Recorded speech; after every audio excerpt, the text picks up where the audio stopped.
យើងមើលមួយផ្លេតស្មានថាជាភពអេលៀនក៏ប៉ុន្តែនេះមិនមែននោះទេគឺជាតំបន់ខ្ពង់រាបប៉ាមៀដែលមនុស្សរស់នៅទីនោះតែងតែហៅថាគឺជាដំបូលមេឃដោយនៅកន្លែងនេះមានកម្ពស់ខ្ពស់ជិតមេឃបំផុតនៅលើភពផែនដីកម្ពស់មធ្យមមានចំនួនរហូតដល់13.000 feet ពេលដែលយើងងើយមើលទៅលើគឺយើងនឹងឃើញកំពូលភ្នំតកកមួយដែលមានកម្ពស់រហូតដល់23.00 feet ដ៏ខ្ពស់ត្រដែតនៅចំពីលើក្បាលទាំងនេះគឺជាផ្នែកមួយដែលគួរឲ្យភ្ញាក់ផ្អើលជួរភ្នំទាំង5ដ៏ធំបំផុតនៅលើពិភពលោកដែលមកជុំគ្នានៅត្រង់ចំណុចនេះ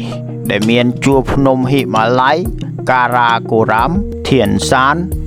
ខុនលុននិងហ៊ីនដូកូនៅពេលដែលយើងមើលពីចម្ងាយវាប្រៀបដូចជាម្រាមដៃយក្សមួយដ៏ធំដែលមានម្រាម5នៅឈរចំពីមុខដូច្នេះហើយទើបមនុស្សនៅទីនោះហៅទីនោះថាជាបណ្ដាលជួរភ្នំទាំង5នៅជុំគ្នា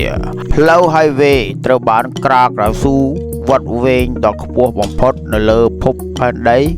គឺជាជួរភ្នំដែលត្រូវបានហៅថាការ៉ាកូរ៉ាំដែលបានឆ្លងកាត់នៅតំបន់ប៉ាមៀ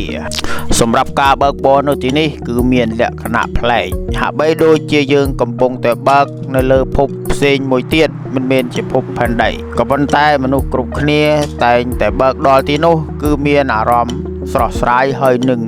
រំភើបយ៉ាងខ្លាំងដោយសារនេះគឺជាកន្លែងដែលបើកបរចម្លែកបំផុតនៅលើពិភពលោកនៅទីនេះផងដែរបើទោះបីជាមានកាំរស្មី UV ខ្លាំងនិងសីតុណ្ហភាព